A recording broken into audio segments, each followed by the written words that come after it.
오늘은 개혁주의와 세대주의로 본 요한계시록 강해 75번째, 75번째 말씀을 증거하겠습니다. 오늘은 이런 제목으로 말씀을 전하겠습니다.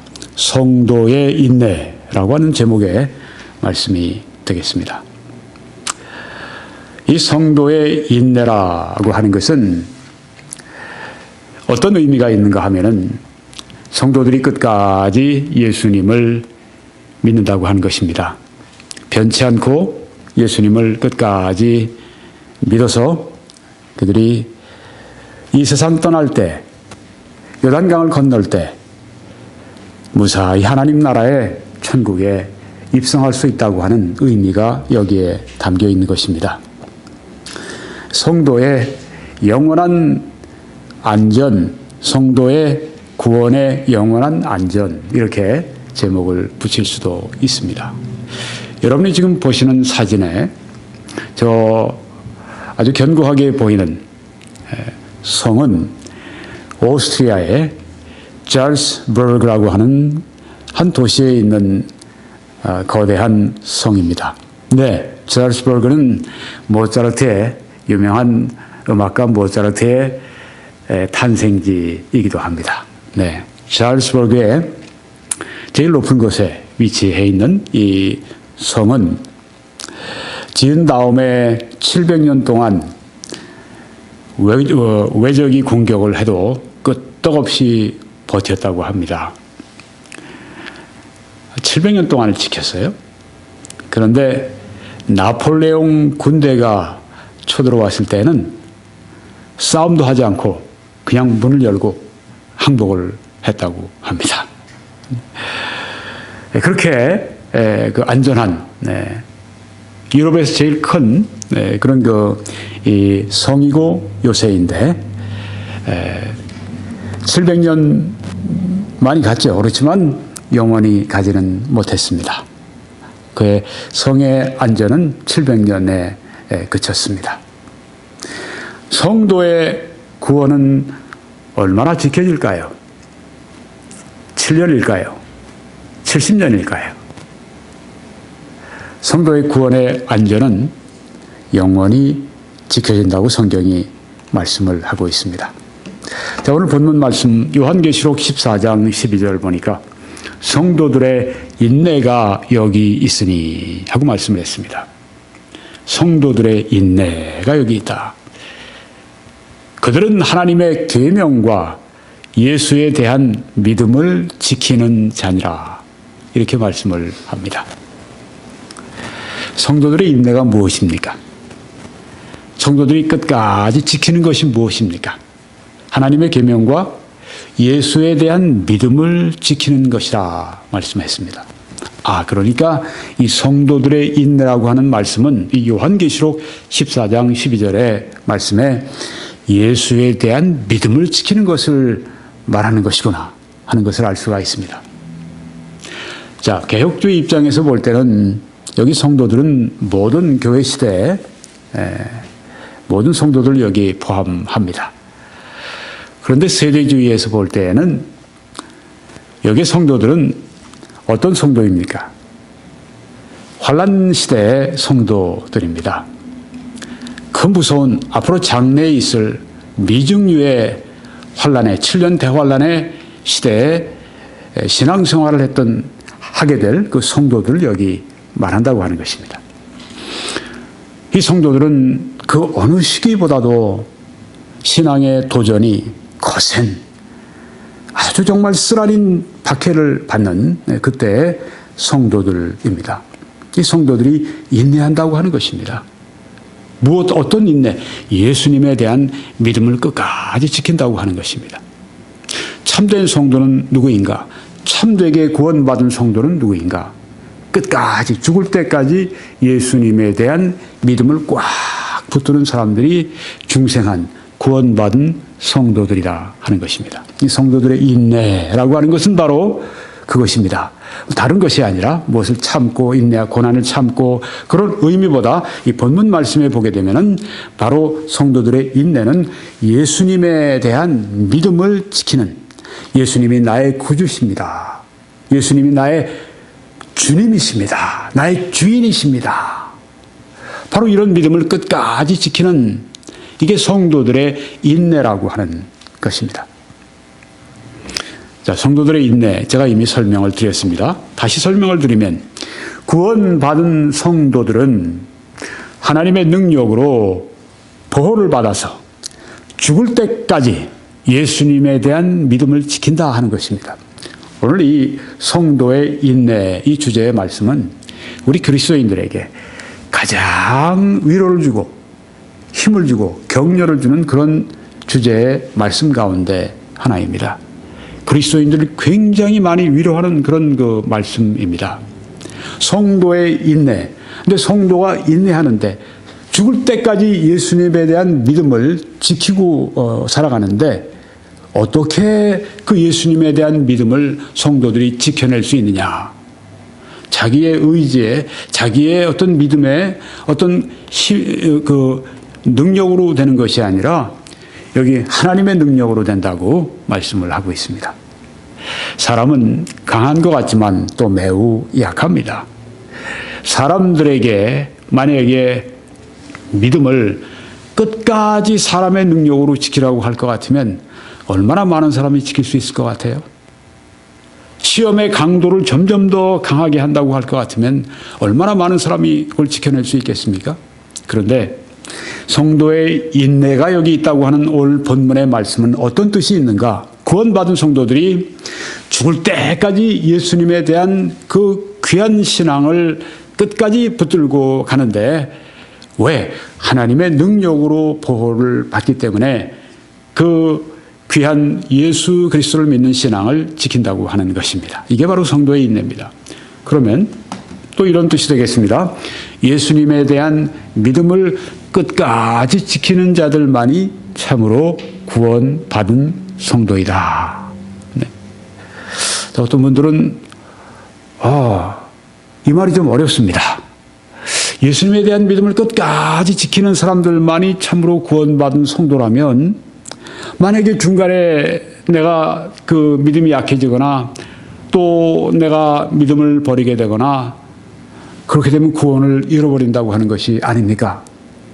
이것은 그러면 위로를 주는 말씀이 전혀 아니지 않습니까? 나에게 불안감을 주는 그런 말씀이 아니지 않습니까? 그렇게 이야기할 수 있습니다. 네. 그런데 앞에 말씀드린 걸 잘 보셔야 돼요. 구원받은 성도들은 죽을 때까지 예수님에 대한 믿음을 지키는데 어떻게 그렇게 지킬 수 있는가? 하나님의 능력으로 보호를 받아서 그 믿음이 보호를 받아서 끝까지 믿음을 지킨다고 하는 것입니다. 그러니까 예수님에 대한 믿음을 끝까지 지키는 자들은 어떤 사람들입니까? 성도들인데 그들은 그들의 스스로의 능력으로가 아니라 하나님의 능력으로 끝까지 예수님에 대한 믿음을 지킬 수 있는 것입니다. 그러니까 중생한 사람들, 구원받은 사람들은 하나님의 능력의 보호를 받아서 그들의 믿음을 지키기 때문에 지킬 수 있습니까? 없습니까? 지킬 수 있죠. 네. 그러니까 끝까지 예수님에 대한 믿음을 지키지 않는 사람들은 어떤 사람들입니까? 애초 구원받지 않은 사람들입니다. 성도의 인내가 여기 있다는 이 말씀은 우리 성도들이 예수님에 대한 신앙을 죽을 때까지 변치 않고 지키는데 그 지켜주는 그 믿음이 하나님의 능력의 보호를 받아서 그렇게 되기 때문에 끝까지 예수님을 믿는 믿음을 저버리지 않게 된다고 하는 것입니다. 네. 여기 지금 조금 전에 말씀드렸던 이 잘스버그의 그 견고한 이 성, 700년 갔습니다. 그들의 힘으로 700년 갔는데 더 강한 나폴레옹과 그 군대가 오니까 그만 문을 열어서 항복을 하고 말았습니다. 그들의 인내, 그들의 그 모든 투지가 더 강한 적을 만나자 그냥 무릎을 꿇은 것입니다. 그렇지만 예수님에 대한 믿음을 성도들이 지키는 것은 우리가 아무리 사탄이 압박을 해도 그 믿음을 포기하지 않습니다. 왜? 그 믿음은 하나님이 주신 그 믿음으로, 하나님이 주신 그 능력으로 그 믿음이 보호를 받기 때문에 끝까지 예수님 믿는 신앙을 지킨다고 하는 것입니다. 자, 우리 예수 그리스도를 믿음으로 구원받는다. 이 신앙을 가지고 있는 사람들이 복음주의자라 이렇게 말을 합니다. 에반젤리컬, 복음주의자는 누군가? 나의 공로가 아니라 율법을 지켜서가 아니라 교회에 나가 무엇인가 일을 하고 공로를 쌓고 하나님을 우리 힘으로 뭔가 우리 돈으로 혹은 우리의 손과 발로 봉사하고 해서 하나님을 기쁘시게 해드려서 우리가 구원받는 것이 전혀 아니라 오직 십자가에 못 박히신 예수 그리스도의 피 흘려주신 그 속죄의 공로 때문에 그것을 믿음으로 말미암아 구원받는다. 이 믿는 사람들이 복음주의자들입니다. 이 복음주의자들에는 감리교도 들어가고 또 순복음교회도 들어가고 침례교회도 들어가고 장로교회도 들어가고 성결교회도 들어가고 나사렛교회도 들어가고 구세군도 들어가고 다 들어갑니다. 그러니까 이 예수 그리스도를 믿는 믿음으로 구원받는다고 하는 이 믿음을 가진 사람들은 모두 다 한 가족이에요. 어떤 복음주의자라고 하는 그 우산 속에 있는 한 가족입니다. 그런데 이 한 가족 가운데도 구원받은 사람이 구원을 잃어버릴 수 있느냐? 구원받은 사람이 구원을 잃어버릴 수 없느냐? 잃어버릴 수 없다. 잃어버릴 수 있다 하는 문제를 가지고 서로 의견이 나눕니다. 아르미니우스라고 하는 알미니안이라고 보통 얘기합니다. 또 대표적인 사람 가운데 하나가 조한 웨슬레, 감리교회 창시자 조한 웨슬레 선생인데 웨슬리안들, 알미니안들 주로 이제 감리교 아마 순복음교회도 여기에 많이 그 나사렛 교회, 구세군 성결교 아마 다 여기에 포함이 될 겁니다. 어떻게 믿는가 하면 구원받은 사람이 구원을 받았는데 구원을 잃어버릴 수 있다. 이렇게 믿습니다. 그런데 반대쪽에 이 칼빈주의자들, 존 칼빈, 주로 장로교가 여기에 속하죠. 개혁교회가 여기 속합니다. 구원받은 사람은 구원을 결코 잃어버릴 수 없다. 한 번 구원받으면 영원히 구원받은 것이다. 그렇게 믿습니다. 침례교는 어디에 들어갑니까? 침례교는 뭐 칼빈과 같은 그런 그 창시자가 없습니다. 또 감리교회 그 요한 웨슬레 같은 창시자가 없습니다. 구세군의 윌리엄 부스 같은 그런 창시자가 없습니다. 침례교회는 그런 창시자가 없습니다. 역사적인 기록입니다. 침례교회는 보면은 존 칼빈의 또 존 웨슬레의 그런 믿음들을 이렇게 겸해서 가지는 것 같아요. 그런데 구원받은 사람이 구원을 잃어버릴 수 없다. 믿는 데에는 칼빈주의 여기와 장로교회와 거의 침례교회 대부분이 그렇게 믿습니다. 침례교인들 대부분이 구원받은 사람이 구원을 잃어버릴 수 없다. 그렇게 믿습니다. 둘 중에 하나입니다. 구원을 예수님을 의지함으로 구원받는데 그 구원을 잃어버릴 수 있다. 구원을 잃어버릴 수 없다. 이렇게 둘로 나뉜다고 하는 것입니다.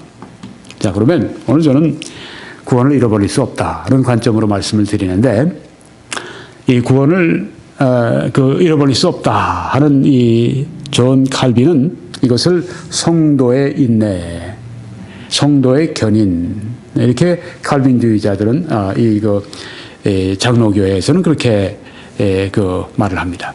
침례교회에서는 보통 구원을 잃어버릴 수 없다 하는 것을 신자의 영원한 안전 혹은 영원한 안전, eternal security 이렇게 얘기를 합니다. 성도의 인내, the perseverance of the saints, 신자의 영원한 안전, eternal security of the believer 이렇게 구원을 잃어버릴 수 없다. 자, 성도의 인내가 무엇입니까? 성도가 죽을 때까지 예수 믿는 그 신앙을 버리지 않는다. 왜? 하나님의 능력의 보호를 받았기 때문에. 그런데 이제 그 알미니안 쪽에서는 어떻게 얘기하죠? 믿음을 저버리는 사람을 우리가 보지 않느냐. 교회에 나오다가 언제 내가 교회를 나왔냐, 한 사람처럼 교회 안 나오고 난 믿는다 그런 사람들 있지 않냐. 그런 사람들, 믿음을 버린 사람들이 아니냐. 그 사람들 구원을 잃어버리는 사람들이 아니냐. 칼빈주의에서는 뭐라고 이 말을 합니까? 아닙니다. 그 사람들은 처음부터 구원받지 않은 사람들입니다. 구원받은 사람은 결코 그 믿음을 저버릴 수가 없습니다. 왜냐하면 하나님의 능력으로 보호를 받고 있기 때문입니다. 이렇게 말을 하는 것입니다. 여러분, 구원을 잃어버릴 수 있다고 생각해 보세요. 두렵죠. 네, 불안하죠. 그런데 구원을 하나님의 능력으로 보호를 받기 때문에 내가 예수 믿는 믿음을 저버리지 않는다. 그래서 구원은 나에게 영원히 취소가 될 수 없다. 잃지 않는다. 그러면 얼마나 마음에 자유함이 있겠습니까? 구원 문제에 대해서 내가 분명하다. 구원을 잃어버릴 수는 없다. 왜냐하면 하나님의 능력으로 보호를 받기 때문이다. 네.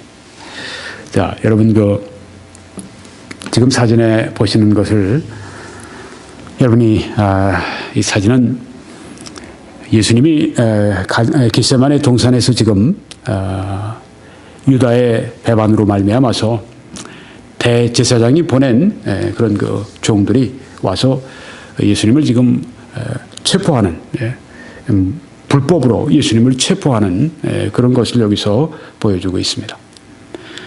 중앙에 물론 예수님이 계시고 그 밑에 두 사람이 쓰러져 있는데 그 동그라미 원 안에 있는 사람이 베드로입니다. 굉장히 나이가 많이 들게 그렇게 흰 머리에 흰 수염으로 그렇게 그려놨는데 그렇게 그 당시에 이렇게 나이가 많이 들었던 때가 아니죠. 젊은 때죠. 베드로가요. 네. 그 밑에 깔려 있는 사람은 말고입니다. 이 대제사장의 종인데 예수님을 잡아가려고 하니까 칼을 빼서 지금 그 말고의 그 귀를 자르는 모습을 여기 지금 보여주고 있습니다. 베드로. 여기서는 예수님을 붙잡으려고 할 때 불같은 이 베드로가 그냥 예수님을 붙잡으려고 하는 종들 가운데 한 사람을 붙들고 그냥 자기 칼로 그 귀를 베어버리고, 이런 그 베드로였었습니다. 예수님을 보호하려고 했습니다. 그런데 베드로가 잠시 후에 이젠 뜰락에서 여러 사람들과 함께 모닥 뿌리는데 둘러서 있을 때 한 여자아이가 당신도 바로 그 예수를 따르는 그 사람 가운데 한 사람이다 이렇게 이야기를 하니까 베드로가 부인하죠. 아니다. 난 아니다. 두 번째 또 당신 맞다. 그러니까 아니야. 아니지. 당신 맞아. 세 번째 또 여자 종이 또 얘기를 하니까 세 번째는 어떻게 했습니까? 아주 저주하면서 예수님을 저주했다는 말이죠. 네. 저주하면서 아니라는데 왜 그래? 베드로가 어떻게 됐습니까? 예수님 믿는 믿음을 저버렸죠. 배교했죠. 알미니안들이 볼 때 이건 구원 잃어버린 겁니다. 저주까지 하면서 예수님을 부정했는데 배교한 겁니다. 구원 잃어버린 거예요. 그런데 베드로가 어떻게 했습니까? 거기서 부정하고 난 다음에 돌아서 가면서 난 다시는 이제 안 믿는다. 믿음은 없어졌어. 그러고 끝났습니까? 아니죠.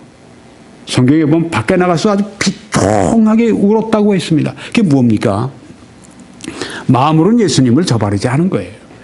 그 당시 상황이 너무 다급하다 보니까 자기도 끌려갈 것 같으니까 그 앞에서 그렇게 예수님을 부정하고 배교를 했던 것입니다. 굉장히 비통하게 울었어요. 그리고 이제 다시 고향으로 가서 갈릴리에서 업으로 돌아가서 이제 고기를 잡기 위해서 밤에 다른 친구들과 함께 밤에 고기를 잡는데 고기가 안 잡히잖아요. 저 밖에서 비치에서 해변가에서 어떤 분이 와서 너희들 그 그물을 오른편으로 던져라. 그 말씀대로 오른편으로 던지니까 어디서 그 물고기들이 다 모여들었는지 그물을 채워서 그거 끄집어내서 그 다음에 풀어보니까 얼마나 많은 이 생선들이 더글더글 하는지 말이죠. 예수 그리스도께서 베드로를 부르신 겁니다. 그리고 이제 무트로 왔을 때, 배를 대했을 때 그리고 모닥불을 피워놓으시고 이 제자들과 함께 대화하실 때 그렇게 물어보시죠. 베드로야, 내가 나를 사랑하느냐? 그럼 어떻게 대답을 했습니까? 난 안 믿습니다. 당신 이제 이랬습니까? 아니죠. 제가 이 주님을 사랑하는 것을 주님이 아십니다. 베드로는 그때 그 여정 앞에서 아니야 내가 예수 몰라 믿지 않아 이런 베드로는 겉에 모양만 그랬지 속에 베드로는 마음에 예수님을 굳게 믿고 있었던 겁니다. 그게 나가서 피통하게 자기가 예수님을 부인했던 것을 막 눈물의 회개죠. 네. 그리고 예수님이 부르셨을 때는 제가 예수님 사랑합니다. 고백하지 않습니까? 그렇습니다. 베드로는 겉으로는 그 신앙을 부정했지만 속으로는 신앙을 이룰 수가 없었습니다. 왜? 하나님의 능력으로 보호를 받았기 때문입니다. 우리가 신앙의 박해를 당할 때 많은 그리스도인들이 어떻습니까? 순교하는 사람들 있죠. 네. 근데 얼마나 많은 사람들이 또 그 고문당하고 싶지 않고 끌려나가 죽고 싶지 않고 그러니까 그 앞에서 나 예수님 몰라. 옛날에 그랬다고 그러지 않습니까? 공산당들이 내려와서 막 이 기독교인들 잡아 죽이려고 그러는데 예수님 그 초성화를 딱 바닥에 깔아놓고 사람들한테 너 여기 와서 짓밟아. 믿지 않는 사람들이 콱 짓밟고 가죠. 그런데 기독교인들이 어떻게 감히 그렇게 하겠어요? 그런데 그 앞에 총칼을 들고 있는데 믿음은 약하지. 여기만 모면하고 싶지. 그러니까 밟아요. 밟으면서 마음에 그냥 막 고통이 일어나는 겁니다. 내가 이래서는 안 되는데. 그러고서 가면서 마음이 탈해 갑니다. 예수님을 배신했어요? 그럼 구원 잃어버린 것입니까? 아니죠. 그 마음에 믿음이 있는 동안에 구원 잃어버릴 수가 없어요. 그 믿음이 안에 있는 것입니다. 그런 사람들 많이 있지 않겠어요? 네. 옛날에 아프리카에도 이 박해가 심했을 때, 북아프리카입니다. 그때 믿음을 버리고 변절자들이 참 많이 있었어요. 근데 박해가 끝나고 나니까 그 사람들이 다 교회로 돌아왔습니다. 그러니까 교회에서 너희들은 안 돼! 하는 사람들과 어떤 사람들은 다시 그들이 회개하고 돌아왔으니 받아주자. 그렇게 얘기를 합니다. 물론 이제 웨슬리안 측에서는 이렇게 말하겠죠. 그 사람들 구원 잃어버렸지만 다시 믿는다고 그랬으니까 다시 구원받은 것입니다. 예수님 부정했을 때 구원 잃어버렸다가 다시 예수님 믿는다고 그러니까 구원 다시 받은 겁니다. 구원 다시 받는다는 얘기는 사실 성경에 없습니다. 네. 칼빈주의자들은 어떻게 얘기합니까? 그 사람들이 겉으로는 예수를 부정했지만 그 마음속에는 예수님을 믿는 믿음이 여전히 살아있어서 박해가 거치니까 이제 그 약한 믿음 가진 사람들이 다시 걸어 나온 겁니다. 그 사람들 구원을 잃어버렸다가 다시 받는 게 아니라 그 사람들은 본래 구원받았는데 겉으로 예수님을 부정한 그런 사람들입니다. 그렇게 본다고 하는 것이죠. 네, 그런 차이가 있다고 하는 것입니다. 베드로의 배교가 베드로의 예수님을 부정하는 일이 바로 그것을 의미한다고 하는 것입니다. 자, 성도들이 왜 그 끝까지 믿음을 지키는가? 가능한 이유를 말씀을 드리려고 합니다. 첫째, 성도가 끝까지 예수님을 믿고 그 믿음을 지키는 이유는 하나님의 약속이 있기 때문입니다. 요한복음 3장 36절에 아들을 믿는 자에게는 영생이 있고 라고 말씀을 합니다. 하나님의 약속이죠. 하나님의 아들을 믿는 사람들에게는 예수님이 영생이 있다고 말씀을 했습니다. Eternal life, 영원한 생명이 있다고 말씀을 했습니다. 영원한 생명은 무엇인가요? 이 땅에서 70년, 80년 혹은 100년 그 삶이 아니라 영원한 삶입니다. 웨슬리안들은 이제 이 영생은 아주 양질의 삶입니다. 아주 좋은 그런 그 삶을 말합니다.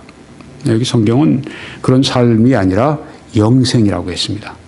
영원한 생명이라고 그렇게 말씀을 했습니다. 아들을 믿는 자에게는 영원한 삶이 있다. 또 여기에 내가 진실로 너희에게 이르노니 내 말을 듣고 또 나 보내신 이를 믿는 자는 영생을 얻었고 하고 말씀했습니다.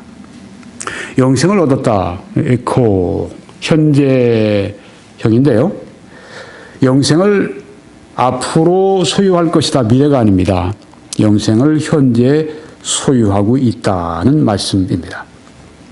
하나님의 약속은 그리스도인들이 영생을 지금 소유하고 있다고 하는 것입니다. 죽고 나서부터 영생이 시작이 되는 것이 아니라 예수님을 믿을 때 영원한 생명을 얻었다고 하는 것입니다. 하나님의 아들의 생명이 우리 안에 계신데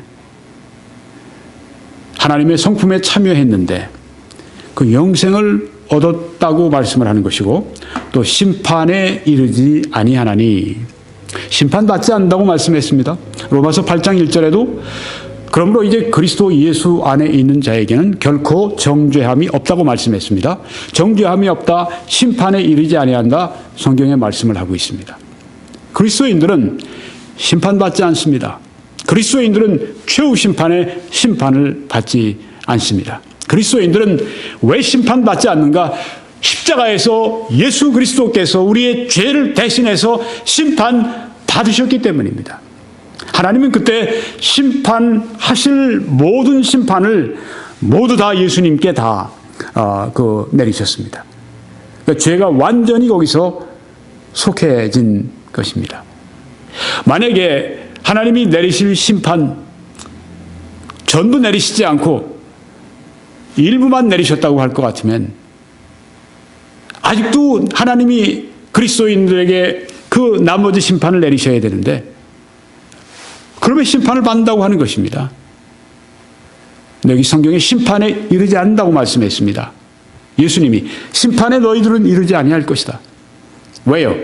예수님께서 심판을 다 받아주셨기 때문입니다. 이렇게 말씀하신 것은 이 말씀이 우리들에게 그대로 적용되니까 말씀하신 거 아니겠어요? 심판에 이르지 아니하나니 사망에서 생명으로 옮겼느니라. 옮겼다고 하는 이 말씀은 완료형입니다. 메타바이노라고 하는 헬라어는 옮겼다, 완료, 끝났다는 얘기입니다. 사망에서 생명으로 옮겨왔다는 얘기입니다. 심판에 이르지 아니한다. 영생을 현재 소유하고 있다. 이렇게 우리들에게 확실히 말씀해 주고 있습니다. 또 내 살을 먹고 내 피를 마신 자는 영생을 가졌고 마지막 날에 내가 그를 다시 살리리라. 여기 내 살을 먹고 내 피를 마시는 자는 누굽니까? 교회에서 우리가 행하는 성찬, 성만찬 혹은 주의 만찬 여기에 참여해서 떡을 우리가 먹고 또 포도주 그걸 우리가 먹고 마시고 이런 의식을 말하는 것이 아니죠. 네. 그 의식에 바로 그 의식이 뭘 말합니까? 예수 그리스도가 바로 우리를 위해서 십자가에서 몸이 상하시고 예수님이 우리 십자가에서 우리를 위해 피를 흘리심으로 말미암아 우리의 구세주가 되셨고 우리의 죄를 다 사하셨고 우리가 받아야 될 모든 심판을 그분이 홀로 다 받으시고 십자가에서 우리의 모든 죄의 값에 대해서 다 지불하셨다고 하는, 그래서 믿는 자들은 이제 심판받지 않고 아들을, 그래서 하나님이 세상을 이처럼 사랑하사 독생자를 주셨으니 저를 믿는 자마다 멸망하지 않고 영생을 얻는다고 하는 그 말씀, 그 약속이 이루어지게 된 것이 아닙니까? 새 언약, 예수 그리스도를 믿음으로 말미암아 구원받은 그 사람들이 내 살을 먹고 내 피를 마시는 자입니다. 상징적으로 하신 말씀입니다. 예수 그리스도를 믿었다고 하는 것은, 나의 구주로 영접했다고 하는 것은 상징적으로 예수님의 살을 먹고 예수님의 피를 마셨다. 즉 예수님께서 우리를 위해서 그 십자가에서 흘려주신 그 생명 때문에 우리의 생명이 구원받았다. 이런 의미가 여기에 있습니다. 나의 생명을 대신해서 예수님이 생명을 내놓으셨다. 예수님은 나의 생명을 대신해서 생명을 주신 분이시다. 그래서 예수님의 생명으로 내 생명이 구원받았다. 이 의미가 내 살을 먹고 내 피를 마시는 자라고 하는 속에 포함되어 있습니다. 그들은 영생을 가졌다고 했습니다. 마지막 날에 내가 그를 다시 살려주겠다. 예수님 재림하실 때 그 육체도 다시 살려주신다고 여기 말씀을 하고 있습니다. 하나님의 약속입니다. 내가 하나님의 아들의 이름을 믿는 너희에게 이것을 쓰는 것은 너희로 하여금 너희에게 영생이 있음을 알게 하려 함이라. 요한 1서 5장 13절의 말씀입니다. 하나님의 약속, 영생의 약속이 여기 있습니다. 그래서 성도는 끝까지 인내하게 됩니다. 왜요? 영생은 믿는 자들에게 주어지는데 그 믿는 자들은 참된 구원받은 사람들은 죽을 때까지 그 믿음을 가지게 되고 그래서 영생을 소유하게 될 것입니다. 영생을 소유한다고 하는 그 말씀은 바로 성도들이 끝까지 그 믿음을 지킨다고 하는 것을 인내한다고 하는 것을 보여주고 있습니다. 하나님의 약속을 우리가 이사야서에서 찾아보면 하나님의 약속은 이렇게 이루어집니다. 야곱아 너를 창조하신 여호와께서 지금 말씀하시느니라. 이스라엘아 너를 지으신 이가 말씀하시느니라. 너희는 두려워하지 말라. 내가 너를 구속하였고 내가 너를 지명하여 불렀나니 너는 내 것이라. 네가 물 가운데로 지날 때 내가 너와 함께 할 것이라. 강을 건널 때 물이 너를 침몰하지 못할 것이며 네가 불 가운데로 지날 때 타지도 아니할 것이요 불꽃이 너를 사르지도 못하리니 불 가운데 들어가도 타지 아니하고 물 가운데 들어가도 빠지지 아니하고 하나님께서 그렇게 지켜주시겠다고 약속하셨습니다.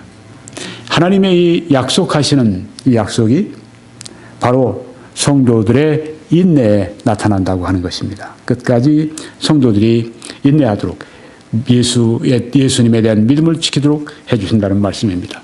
이사야 49장에도 이렇게 약속을 말씀하십니다. 오직 시온이 이르기를 여호와께서 나를 버리시며 주께서 나를 잊으셨다 하였거니와.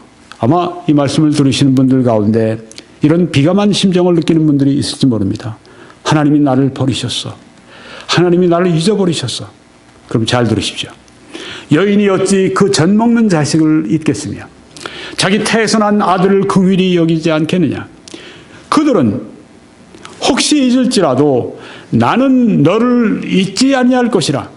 내가 너를 내 손바닥에 새겼고 너의 성벽이 항상 내 앞에 있나니. 부모가 자식을 잊어버려도 하나님은 그의 자녀들을 잊지 않으신다고 말씀을 했습니다. 하나님의 약속은 이처럼 반드시 이루어지게 되는 것입니다. 영생을 너희들에게 주노니 하는 그 영생을 가졌고 하는 이 하나님의 약속은 반드시 이루어진다고 하는 것입니다. 왜? 하나님이 약속하신 것이 영생의 약속이기 때문에. 또 성도의 인내는 하나님의 약속뿐 아니라 하나님의 전적인 은혜로 지켜지기 때문에 성도가 인내합니다. 에베소 2장 8절 9절 너희는 그 은혜에 의하여 믿음으로 말미암아 구원을 받았으니 이것은 너희에게서 난 것이 아니요 하나님의 선물이라. 행위에서 난 것이 아니니 이는 누구든지 자랑하지 못하게 하려 함이라. 네, 우리가 구원받는 것은 또 구원의 믿음을 갖게 되는 것은 하나님의 선물이라고 했습니다. 우리 행위에서 난 것이 아니라고 했습니다. 전적인 하나님의 은혜고 하나님의 역사였습니다. 마찬가지로 우리의 구원받은 것과 마찬가지로 우리가 구원을 지키는 것도 전적인 하나님의 은혜로 된다고 하는 것입니다. 내 힘으로 내가 선해서 내가 마음이 좀 그래도 부드럽고 그래서 내가 예수님을 나의 구주로 믿었고 저 사람은 본래 마음이 딱딱한 사람이고 본래 마음이 악하고 본래 하나님에 대해서 마음이 굳어져 있고 저 사람의 마음이 심보가 나와 다르기 때문에 저 사람 믿지 못했고 나는 그래도 덜 심보가 나쁘고 내가 그래도 좀 마음이 뭔가 그래도 순하고 내 마음이 뭔가 좀 그래도 선하고 착한 걸 원하고 그래서 예수님 믿게 됐다 생각하면 완전히 오산입니다. 세상에 정말 선하게 보이는 사람이 아주 믿지 않은 사람들이 있습니다. 그런데 아주 세상이 볼 때 세상이 봐도 온 세상이 손가락질하고 저런 사람이 이런 사람 가운데 예수님을 믿는 경우가 있잖아요. 그건 그 사람의 심령이 뭐 이 사람보다 낫고 이게 아닙니다. 하나님께서 그 사람을 성경에 말씀한 것처럼 영생을 주시기로 작정된 자는 다 믿더라고 말씀하신 것처럼 하나님께서 그 사람의 구원을 주시기로 그렇게 작정하셨기 때문에 그 사람이 믿게 되는 것입니다. 전적으로 하나님의 은혜입니다. 전적으로 구원하신 게 하나님의 은혜이기 때문에 전적으로 구원을 지켜주시는 분도 그것도 하나님의 은혜라고 하는 것입니다. 성경에 너희를 부르시는 이는 미쁘시니 그가 또한 이루시리라 말씀을 하고 있습니다. 불러주셨습니까? 또한 이루어 주시는 분이십니다. 너희 안에 착한 일을 시작하신 이가 구원해 주신 분이 그리스도 예수의 날까지 재림 때까지 이루실 줄을 우리는 확신하노라고 말씀하고 있습니다. 우리 안에 구원의 착한 일을 시작해 주신 그 주님께서 재림 때 그때 이루어 주신다. 그때 우리를 영화로 이끌어 주신다는 말씀이 여기에 나와 있지 않습니까? 구원받은 사람은 반드시 재림의 날에 그 몸을 부활의 몸으로 바꿔주시고 그래서 구원을 완성해 주시는 우리 안에 구원해 주신 것은 구원의 시작입니다. 성화라고 하는 과정을 거쳐서 이제는 주님 재림하실 때 그때 영화의 단계에 들어가면서 우리 몸까지 이제 죄를 지을 수 없는 몸, 사망할 수 없는 몸, 영광스러운 몸, 예수님의 부활하신 몸과 같은 그 몸을 주실 때 구원은 완성이 되게 됩니다. 시작해 주신 하나님께서 완성해 주신다. 이렇게 여기 성경에 말씀하고 있습니다. 또 성도가 끝까지 인내하는 것은 끝까지 예수 믿는 믿음을 저버리지 않는 것은 하나님의 뜻이기 때문에 그렇습니다. 여기 보면 내가 하늘에서 내려온 것은 내 뜻을 행하려 함이 아니요 나를 보내신 이의 성부 하나님의 뜻을 행하려 함이니라. 나를 보내신 이의 뜻은 성부 하나님의 뜻은 내게 주신 자 중에 즉 예수 믿는 구원받은 자 중에 내가 하나도 잃어버리지 아니하고 마지막 날에 다시 살리는 이것이니라 하고 말씀하지 않습니까? 예수 믿는 사람들, 예수님을 따르는 사람들, 구원받은 사람들, 중생한 그 성도들 하나도 잃어버리지 아니하는 것, 이게 나를 보내신 하나님의 뜻이라고 말씀을 했습니다. 성부 하나님의 뜻은 무엇인가? 그리스도인 가운데 한 명도 잃어버리지 아니하고 마지막 날 예수님 재림하실 때 다시 살리는 이것이라고 말씀하지 않습니까? 이게 하나님의 뜻입니다. 한 사람도 구원받은 사람 한 사람도 잃어버리지 아니하고 마지막 날에는 다 살려주시는 거, 바로 이것이 하나님의 성부 하나님의 뜻이라고 여기 성경에 분명히 말씀하지 않습니까? 그런데 왜 구원을 잃어버릴 수 있다고 말을 합니까? 하나도 잃어버리지 아니하고 한 명도 잃어버리지 아니하고 마지막 날에 다시 살리는 이것이 나를 보내신 이의 뜻, 성부 하나님의 뜻이라고 여기 말씀하지 않습니까? 왜 이 말씀대로 못 믿습니까? 예수님 말씀 문자 그대로 왜 이 말씀을 이리 뒤집어보고 저리 뒤집어보고 하면서 이게 아닌데 이렇게 생각할 이유가 어디 있습니까? 하나도 잃어버리지 아니하고 한 명도 잃어버리지 아니하고 여기 예수님이 양의 목자이십니다. 목자가 자기의 그 우리에 있는 그 양을 한 명도 늑대에게 내주지 않고 지키겠다고 하는, 당연하지 않습니까? 전능하신 예수님께서 한 명도 잃어버리지 아니하겠다고 그렇게 여기 말씀하시지 않습니까? 내 아버지의 뜻은, 하늘 아버지의 뜻은 아들을 보고 믿는 자마다 영생을 얻는 이것이니 마지막 날에 내가 이를 다시 살리리라. 이렇게 말씀을 하셨습니다. 믿는 자마다 영생을 얻는다. 영생이 뭡니까? 영원한 삶이죠. 구원을 받고 잃어버릴 수 있으면 그건 영원한 삶이 아니죠. 구원을 받았는데 구원을 받은 사람이 영원히 지속이 돼야 영생이죠. 구원받고 잃어버릴 수 있으면 영생이 아닙니다.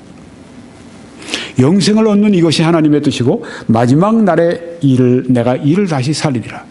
네. 로마서 8장 30절에는 미리 정하신, 하나님이 정하셨어요. 구원받을 사람들을 정하셨습니다. 여기 성경에 보니까 정하신 그들을 또한 부르시고 하고 말씀을 했습니다. 하나님이 구원받을 사람들을 정하셨다고 말씀을 했습니다. 물론 이제 여기 예지, 예정, 뭐 그런 것이 있습니다. 네. 어떤 사람이 믿을 것을 아시고 정하셨다. 이렇게 예지, 예정, 그렇게 주장합니다. 주로 알미니안에서 이렇게 얘기를 합니다. 예정, 예지를 또 주장합니다. 하나님께서 이미 구원하시기로 정하셨기 때문에 그 사람을 아신다. 네. 예정하셨기 때문에 구원받을 사람을 아신다. 네. 자, 거기서 그건 하나님이 정하신 것이죠. 구원은 하나님의 100% 주권입니다. 어떤 사람을 구원하실지, 어떤 사람을 구원하시지 않을지 하나님이 100% 정하신다고 하는 것이죠. 근데 예정은 믿을 걸 아시고 구원하시기로 정하셨다. 그건 사람들이 구원을 결정한다고 하는 것입니다. 사람들이 예수 믿고 구원받든지 예수 믿지 않기로 거부하고 구원 안 받든지. 그러니까 구원이 누구에게 달려 있습니까? 사람에게 달려 있어요. 구원받을 걸 아시고 정하셨다고 얘기하면. 근데 그것이 아니라 하나님이 구원하시기로 정하셨기 때문에 아신다 하면 하나님이 전적으로 구원하시고 여기 차이가 있습니다. 칼빈주의는 하나님이 100% 정하시고 그들을 부르셨다. 알미니안에서는 하나님께서 믿을 사람들 아시고 그러니까 사람들이 구원을 결정했어요. 그런데 칼빈주의에서는 하나님이 구원을 결정하셨습니다. 하나님이 정하신 그들을 또한 부르셨다고 했습니다. 구원하기로 정하신 사람들을 어떻게 하십니까? 부르신다고 했습니다. 이게 과정입니다. 구원의 과정입니다. 정하신 다음에 그들을 부르십니다. 어떻게 부르십니까? 전도자를 보내시기도 합니다. 가족이 될 수도 있고요. 전혀 생소하게 모르는 사람이 될 수도 있고요. 길거리에 만나서 누가 나에게 그 전도지를 전해줬는데 그것 때문에 믿었다면 바로 그 전도지 그 사람 이게 바로 하나님이 부르시는 방법이고요. 하나님이 부르십니다. 지금도 부르십니다. 오늘 이 말씀을 통해 어떤 사람을 또 부르십니다. 이 말씀을 듣는 분 가운데 아직 부름을 받지 않은 분이 있어요. 지금 하나님이 부르시고 계세요. 이 말씀을 통해 부르십니다. 부르신 그들을 또한 의롭다 하시고 믿음으로 의롭다함 받잖아요. 그러니까 믿는다는 말이죠. 부르신 그 사람들은 믿음으로 반응합니다. 믿음을 가지게 됩니다. 하나님이 그 은혜를 인하여 믿음으로 말미암아 구원받았다는 그 말씀이 에베소 2장 8절에 나오죠. 네, 그래서 하나님이 은혜로 우리를 부르셔서 그 믿음을 구원하는 그 믿음을 우리에게 불러일으키십니다. 우리가 물론 믿지만 그 믿음을 불러일으켜 주십니다. 감동해 주시고 믿도록 마음에 그런 그 믿음을 가지도록 그렇게 역사하십니다. 이게 성령의 역사시죠. 네. 부르시고 그들을 또한 의롭다 하시고 그래서 믿는 자들을 의롭다 해주시고 의롭다 하신 그들을 또한 영화롭게 하셨느니라. 여기서 한 가지 빠진 것은 의롭다 하시고 그들을 예수님의 형상을 닮게 하시고 그들을 성화시켜 주시고 이 성화의 과정이 여기 빠져 있어요. 네. 그렇지만은 그 다음에 영화롭게 하셨느니라 하는 말씀을 우리가 보게 됩니다. 영화롭게 하셨다. 이 말씀은 구원의 마지막 완성 단계입니다. 즉 예수님 재림하실 때 이미 그 대부분의 성도들이 다 죽어서 다 이제 흙이 됐을 텐데 다 그들이 그 부활의 몸으로 이제 그 새로 그들이 부활의 몸을 가지게 되고 영화롭게 하시는 그것을 여기에 말씀하고 있습니다. 영화롭게 하실 것이다. 미래인데 왜 하셨다고 그럽니까? 확신하기 때문입니다. 분명히 확신하기 때문에 과거 시제를 사용을 한 것입니다. 이게 하나님의 뜻입니다. 정하셨고 부르셨고 믿고 의롭다 해주시고 그다음에 성화 과정을 거친 다음에 나중에 영화롭게 해주신다. 이게 하나님의 뜻입니다. 의롭다 하신 그들은 영화롭게 된다. 이렇게 하나님이 여기 말씀을 하고 계십니다. 하나의 체인을 볼 수가 있죠. 네, 구원의 골든 체인이다. 이렇게 얘기도 하기도 합니다. 구원의 금목걸이다. 네. 첫 번째 이 반짝이는 이 그 보석은 정하신 것입니다. 두 번째 반짝이는 보석은 부르시는 것입니다. 세 번째 반짝이는 그 보석 이 그 금 이 목걸이의 세 번째 보석은 의롭다 하시는 것입니다. 그다음에 성화, 그다음에 영화롭게 하시는 모든 체인이 하나의 목걸이에 걸려 있는 것처럼 이렇게 그 구원이 연계되어 있어서 끊어지지 않고 지속되는 하나의 과정인 것을 여기에 보여주고 있습니다. 또 성도가 인내하는 것은 끝까지 예수님을 믿는 믿음을 저버리지 않는 것은 성령의 보증의 결과이기도 합니다. 이 말씀에 그 안에서 너희도 진리의 말씀 곧 너희 구원의 복음을 듣고 그 안에서 또한 믿어 약속의 성령으로 인치심을 받았으니 라고 말씀했습니다. 믿는 사람들은 무엇을 받습니까? 약속의 성령으로 인치심을 받았다고 했습니다. 우리는 어떤 내 소유면 갖다가 이 도장을 찍습니다. 땅 문서에다가 내 그 인감 도장이 찍힙니다. 뭐 도장을 찍어요. 내 것이라고 하는, 내 소유라고 하는 표시입니다. 마찬가지로 구원의 복음을 듣고 그 안에서 또한 믿은 사람들은 약속의 성령으로 인치심을 받았다고 했습니다. 믿는 사람들에게는 성령을 주셔서 인을 치신다고 했습니다. 왜 성령을 주시는가? 여기 보니까 성령으로 인을 치신 것은 이는 우리 기업의 보증이 돼서요. 기업은 유산입니다. inheritance.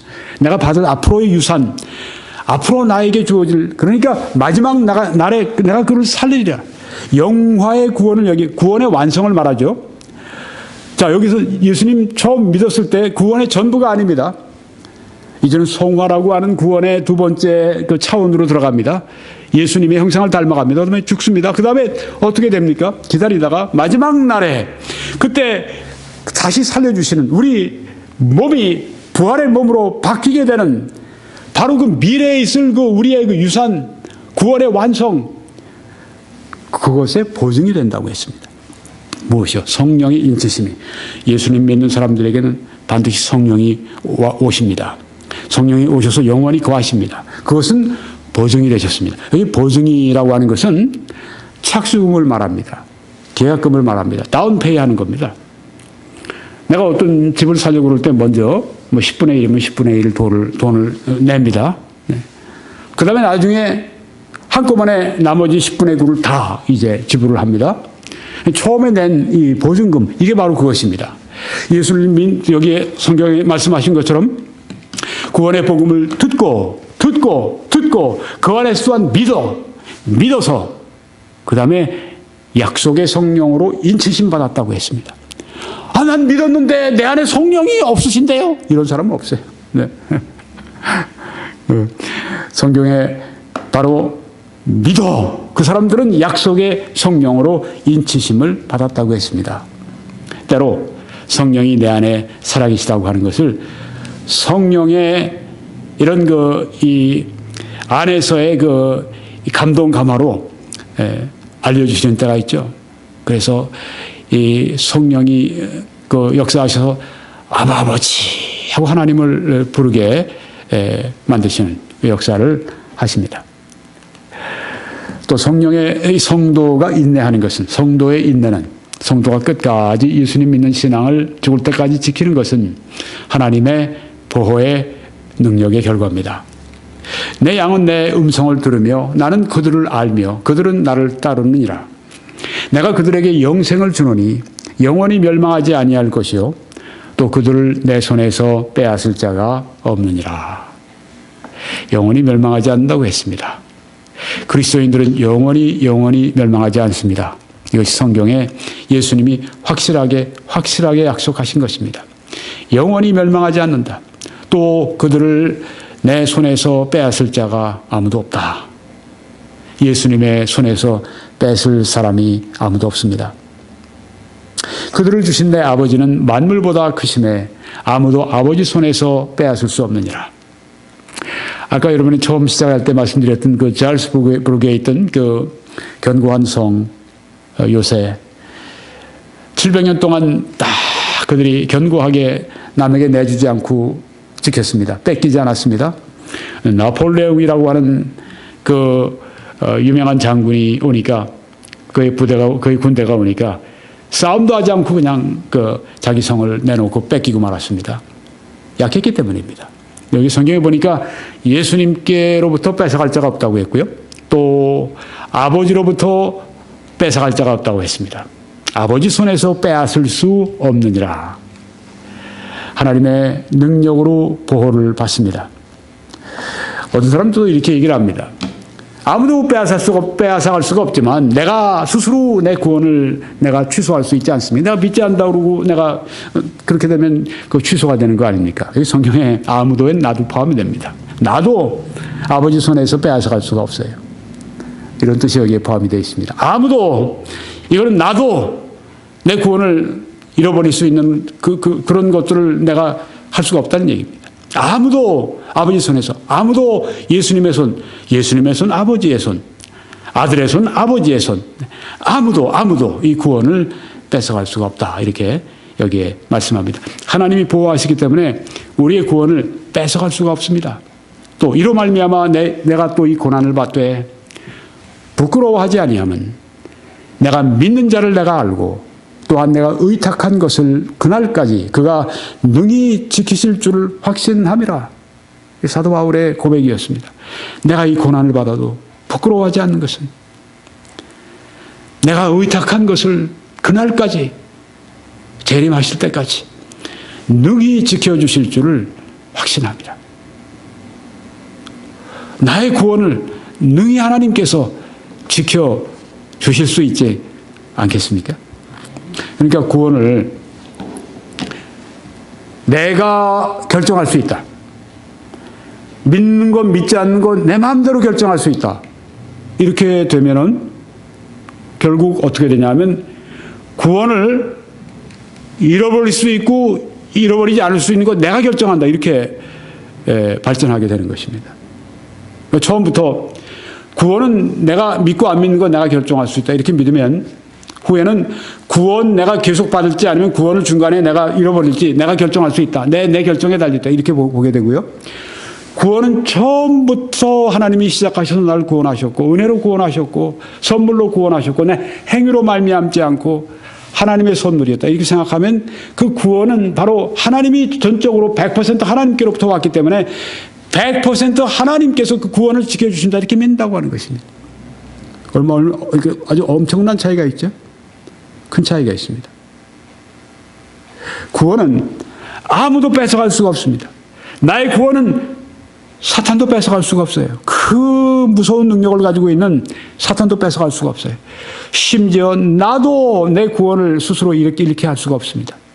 왜? 하나님의 전능하신 손 안에 날 두셨기 때문에 아무도 뺏어갈 수가 없다고 말씀했습니다. 이게 바로 위로인 것입니다. 구원을 잃어버릴 수가 없어요. 여러분, 구원을 내가 시작한 것이 아니었기 때문입니다. 그래서 구원을 지켜주시는 것도 나와 상관없이 하나님이 그 은혜로 지켜주시기 때문입니다. 예수님은 내 손에서 아무도 뺏어갈 수가 없다고 말씀했습니다. 거기다 더해서 우리에게 더 믿음을 주시기 위해서 아무도 내 아버지 손에서 빼앗을 수가 없다고 말씀했습니다. 그가 능히 지키실 줄을 확신합니다. 그래서 내가 이 고난을 받되 부끄러워하지 아니한다고 말씀을 했습니다. 바울은 복음을 전하면서 참 여러 가지 어려움을 많이 겪었습니다. 사도 바울은 너희들은 존귀하지만 우리는 이 세상의 쓰레기 같은 존재가 됐다고 했습니다. 이 마음속에 전도자들이 당하는 이 고난이 있잖아요. 네. 이 고난을 받되 부끄러워하지 아니하면 이렇게 말씀한 겁니다. 왜? 그가 능히 지키실 것을 확신하기 때문에. 유다서에서도 능히 너희를 넘어짐에서 보호해 주셔서. 넘어짐이 뭡니까? 스텀블링입니다. 폴링입니다. 믿음 생활에서 넘어지는 것입니다. 믿음에서 떠나는 것입니다. 여기에서 보호하신다고 했습니다. 내가 쓰러질지라도 완전히 땅에 엎드러지지 아니하면 주께서 나를 붙드심이라. 시편에 나와 있는 말씀 바로 이것입니다. 넘어져도 완전히 고꾸라지지 않는 것은 하나님이 보호하셔서 너희로 그 영광 앞에 흠이 없이 기쁨으로 서게 하실 분이기 때문입니다. 구원을 잃어버릴 수 없는 이유가 무엇인가? 내 믿음이 좋아서, 내가 열심히 있어서, 내 믿음이 특별해서 이것이 아닙니다. 하나님이 만약에 우리를 쓰러뜨릴 수 있도록 그렇게 환경을 주시면 다 쓰러집니다. 다 쓰러집니다.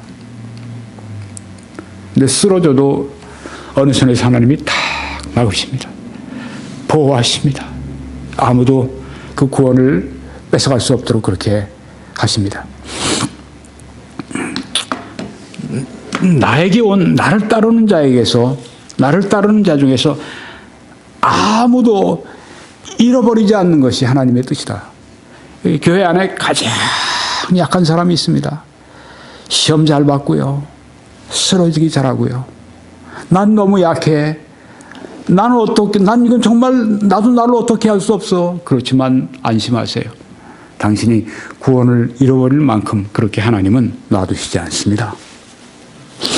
보호하십니다. 그 약한 믿음도 하나님의 말씀을 잘 먹게 되면 견고한 믿음이 될 수 있어요. 그러니까 자기를 너무 책망하지 마세요. 하나님의 말씀을 잘 여러분이 들으시면 성령의 단비가 여러분 영혼에 내리면 흔들리는 그 믿음도, 약한 믿음도, 어쩔 수 없다고 스스로 절망하는 그 믿음도 바른 믿음이 될 수 있고 강한 믿음이 될 수 있고 위대한 믿음이 될 수 있습니다. 소망을 가지십시오. 너희는 말세에 나타내기로 예비하신 구원을 얻기 위하여 믿음으로 말미암아 하나님의 능력으로 보호하심을 받았다고 말씀했습니다. 우리가 구원받는 것은 믿음 때문인데요. 그 믿음을 잃어버리면 구원을 잃어버리는 건데요. 그 믿음이 하나님의 능력으로 보호하심을 계속 받습니다. 오늘까지 내가 예수님 믿은 것은, 이제까지 예수님에 대한 믿음을 저버리지 않은 것은 내가 심령이 좀 부드럽고 내가 심령이 좀 착하고 이게 전혀 아닙니다. 하나님의 능력으로 보호하심을 받았기 때문이라고 말씀합니다. 내가 벗어나려고 할 때 또 외부로부터 공격해서 내 믿음이 깨질 때 그때 하나님의 능력으로 보호해 주셨기 때문에 그 믿음이 지켜진다고 하는 것입니다. 여기에 그 보호하심을 받는다고 하는 것은 현재 분사입니다. 끊임없이 보호해 주십니다. 너희를 지키신 자는 졸지도 않고 주무시지도 아니하신다고 말씀을 했습니다. 낮에 해도 너희를 상치 못하고 밤에 달도 너를 해치 못한다고 했습니다. 끊임없이 보호해 주십니다. 그래서 우리가 구원을 받는 사람들은 믿음을 갖는 사람들인데 믿음을 버리지 않도록 하기 위해서 믿음을 끊임없이 주신다는 뜻이 포함되어 있습니다. 구원을 얻기 위하여 믿음으로 말미암아, 믿음이 바로 구원 얻는 수단인데요. 하나님이 성도를 보호하시기 위해 사용하시는 이 믿음, 믿음을 계속 가지게 하시기 위해서 믿음을 끊임없이 하나님께서 공급해 주신다는 말씀입니다. 오늘 이만한 믿음을 가지고 있는 것은 바로 하나님의 보호의 능력 때문이라고 하는 것입니다. 여기에 말씀한 너희는 말세에 나타내기로 예비하신 구원을 얻기 위하여 하고 말씀했는데요.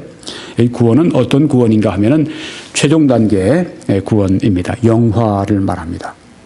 믿을 때 받은 칭의, 그 구원, 그 차원이 아니라 또 예수 그리스도를 점점 닮아가는, 그래서 그리스도의 모습을 점점 우리 삶 가운데, 우리 성품 가운데 구현해내는 그 성화, 그런 구원이 아니라 여기의 구원은 마지막 날에 내 육체가 이제 죽음에서 부활하는, 그래서 영원히 구원받는, 영과 혼과 몸이 다 함께 온전히 구원받는 영화를 말합니다. 구원의 세 가지 측면에 대해서 말씀을 드려왔습니다. 칭의는 과거입니다. 구원의 또한 현재적인 측면은 무엇입니까? 성화입니다. 구원의 미래 장래 측면은 무엇입니까? 영화입니다. glorification, 영광의 날을 기다립니다. 우리의 육체가 이 땅에서 쇠하게 되면 우리 영혼은 육체를 떠나서 저 요단강을 건너 낙원으로 가게 됩니다. 낙원은 바로 예수 그리스도가 계시는 곳이고 거기는 생명나무가 있는 곳이라고 말씀했습니다. 요한계시록 2장 7절에는 그 낙원에 생명나무가 있다고 말씀했고 요한계시록 22장 들어가면 생명나무가 있는 곳이 바로 천국인 것을 보여줍니다. 낙원은 그래서 천국입니다. 예수님께서 예수님을 마지막 순간에 믿는 그 강도에게 하신 말씀은 네가 오늘 나와 함께 낙원에 있으리라고 말씀했는데 그것은 천국입니다. 내 영혼이 이 육체를 떠나서 이제 요단강을 건너 저 낙원으로 들어가게 됩니다. 내 육체는 이 땅에 버려짐을 당하겠죠. 이 땅에 점점 이 땅에 묻힌 후에 이제는 흙으로 다 바뀌어지게 되겠죠. 그렇지만 부활의 그날, 예수님이 오시는 그날 눈 깜짝할 사이에 부활의 몸으로 바꾸신다고 했습니다. 그래서 나의 하늘에 있는 낙원에 있는 그 영혼과 부활의 몸이 이제는 영혼과 몸이 만나게 되고 영원한 구원을 받게 되는 것이 바로 영화의 구원을 말하는 것입니다. 우리는 그날을 사모하고 기다립니다. 바로 이 말씀입니다. 로마서 13장 11절에 또한 너희가 이 시기를 알거니와 자다가 깰 때가 벌써 되었으니 이는 이제 우리의 구원이 영화의 구원입니다. 처음 믿을 때보다 가까웠습니다. 이 땅에서 이 육체로 말미암아 고통을 당하는 사람들은 더 이걸 느낄 거예요. 전에 그 송명희 자매가 이 온몸이 그 마비가 돼서 아주 그 고통을 많이 겪으면서 살았죠. 네. 극동방송에서도 많이 나와서 간증도 했고 나중에 몸이 굉장히 나빠져서 사람들이 염려를 하니까 나는 빨리 천국 가고 싶어요. 그런 사람들이 있어요. 조언이도 그런 사람 가운데 하나입니다. 그런 사람들은 다시 부활의 몸을 받을 때 얼마나 감격스럽겠습니까? 이 땅에서 건강을 누리고 살아가는 것 참 복이지만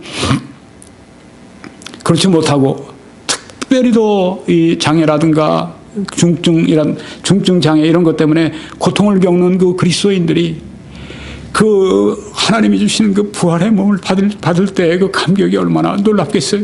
그 영화의 구원, 그 구원이 처음 믿을 때보다 가까웠습니다. 우리가 점점 나이가 들고 점점 이제 이 세상을 떠날 때가 가까우는데 그것은 또 뭘 말하는가? 우리 구원이 가까운 것입니다. 감격스러운 것입니다. 이 땅을 떠나도 좋은 것, 아니 더 좋은 것, 이게 바로 그리스도 안의 구원입니다. 가난아기들 같이 순전하고 신령한 젖을 사모하라. 이는 그로 말미암아 너희로 구원에 이르도록 자라게 하려 함이라. 성화 같지만 영화를 여기에 말하고 있는 것으로 우리가 이해할 수가 있습니다. 마지막으로 간단하게 성도의 인내는 성도가 끝까지 예수님 믿는 신앙을 저버리지 않는 것은 하나님의 사랑의 결과이기도 합니다. 왜? 그러나 이 모든 일에 우리를 사랑하시는 이로 말미암아 우리가 넉넉히 이기느니라. We are more than conquerors. 우리는 정복자 이상입니다. 왜? 우리를 사랑하시는 이 때문입니다. 사랑하시는 분 때문입니다. 내가 확신하노니 사망이나 생명이나 천사들이나 권세자들이나 현재일이나 장래일이나 능력이나 높음이나 깊음이나 다른 어떤 피조물이라도 우리를 우리 주 그리스도 예수 안에 있는 하나님의 사랑에서 끊을 수 없으리라. 하나님의 사랑에서 끊을 수 있는 것은 아무것도 없습니다. 우리의 죄마저 그렇습니다. 그래서 예수님은 우리의 죄를 위해서 십자가에서 피 흘려 죽으신 것입니다. 하나님의 사랑 때문에 우리는 하나님을 떠나고 구원을 잃어버리고 할 일이 없다고 하는 것입니다. 결론을 짓고 마치겠습니다. 오늘 성도의 인내에 대해서 말씀을 드렸습니다. 성도의 인내라 하면 구원받은 성도들은 하나님의 능력으로 보호를 받아서 죽을 때까지 예수님에 대한 믿음을 지킨다 하는 것입니다. 구원받은 성도들은 예수님에 대한 믿음을 끝까지 지킵니다. 왜냐하면 내가 잘나서가 아닙니다. 내가 좀 선해서가 아닙니다. 하나님의 능력으로 보호를 받기 때문입니다. 성도의 인내. 예수님에 대한 믿음을 끝까지 지키는 자들만이 참으로 구원받은 성도이다. 이따가 포기하고 진짜 믿지 않고 돌아서는 사람들은요, 정말 구원받은 사람들이 아니었습니다. 정말 중생한 사람들이 아니었습니다. 만약 그들이 정말 구원받은 사람들이라면, 저들이 정말 어린 양이었다면 하나님은 끝까지 그들의 믿음을 지켜주실 것이었기 때문입니다. 아직까지 예수님을 당신의 구주로 영접하지 않으셨으면 오늘이 바로 그날입니다. 오늘이 바로 여러분의 마음을 여시고 예수님을 구세주로 영접하실 날이 오늘입니다. 성경의 가장 귀한 약속 가운데 하나가 이것입니다. 아들을 영접하는 자, 곧 그 이름을 믿는 자들에게는 하나님의 자녀가 되는 권세를 주셨으니 이는 혈통으로나 육정으로나 사람의 뜻으로 나지 아니하고 오직 하나님께로서 난 자들이니라. 하나님이 구원하시기로 작정하신 사람이라면 오늘 이 시간 예수님을 영접하시게 될 겁니다. 이 시간 여러분이 마음을 여시고 예수님을 환영하시기 바랍니다. 예수님, 저의 구주이십니다. 저의 죄를 위해서 십자가에 피 흘려 죽어주셨습니다. 그리고 장사진행 받으셨다가 사흘 만에 부활해 주셨습니다. 예수님, 나의 구주이십니다. 제가 믿습니다. 제 안으로 지금 이 시간 들어오십시오. 환영합니다. 모셔드립니다. 이 시간 제 안으로 들어오십시오. 이렇게 기도하십시오. 당신이 구원받으십니다.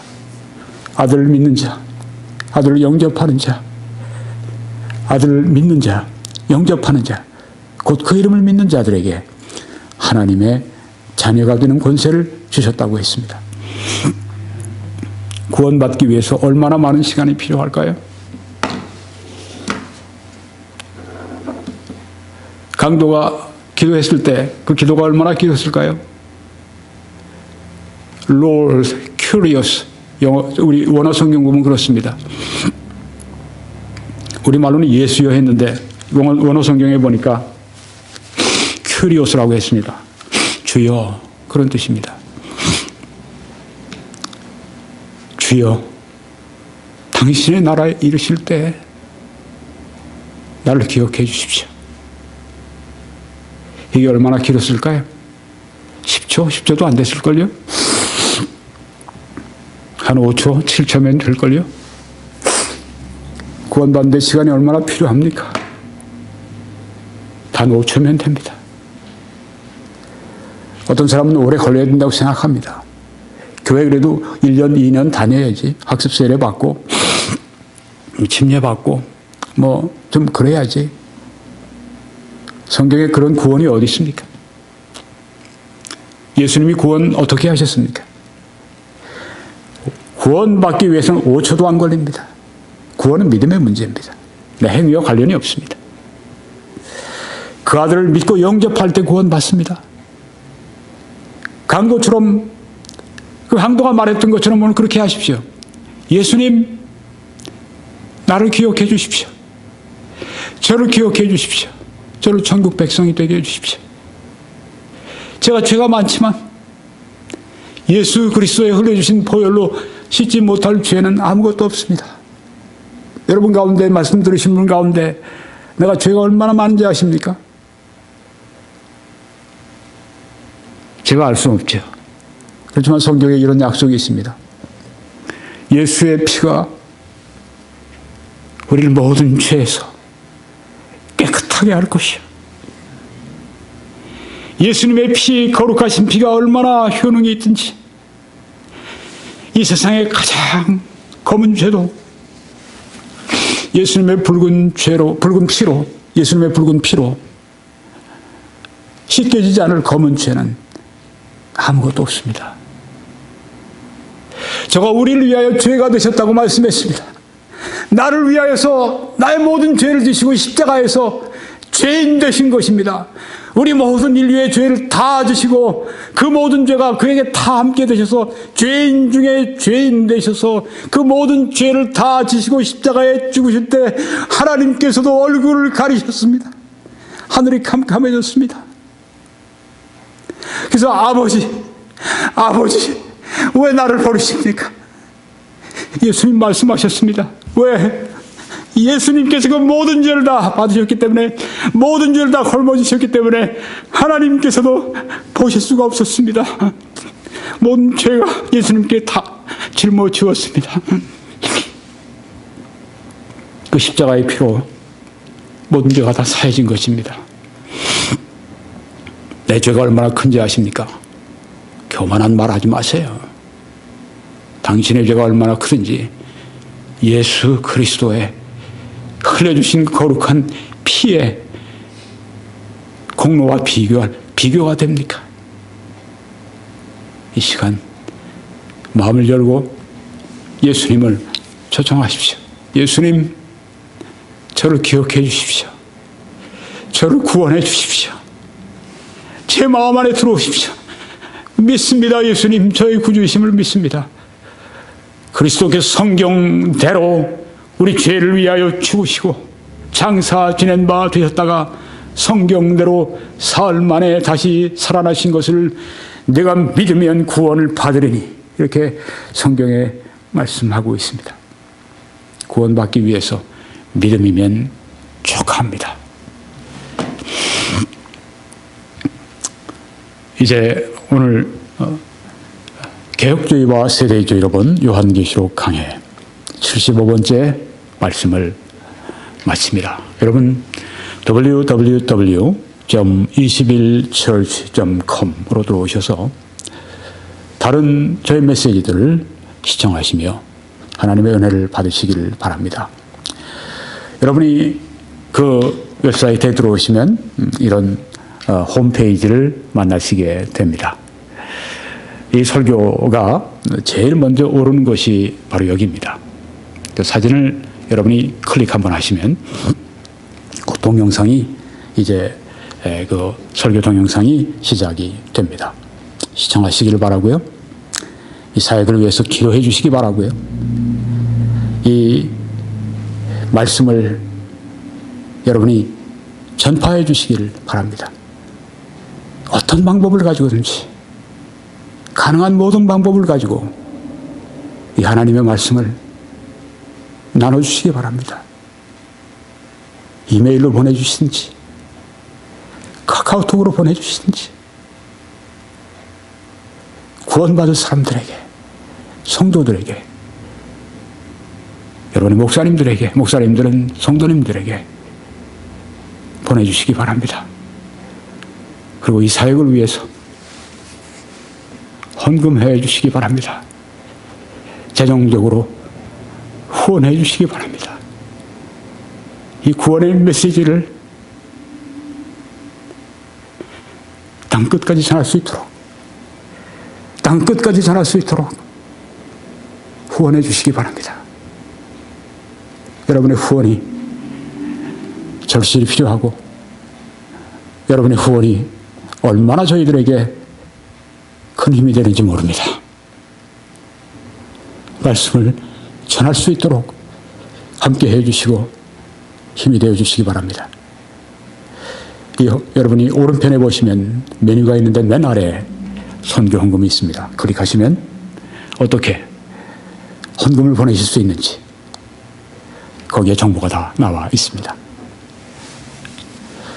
여러분이 그렇게 하여 주실 때 하나님의 놀라우신 축복이 여러분들과 함께 하시기를 간절히 축원합니다.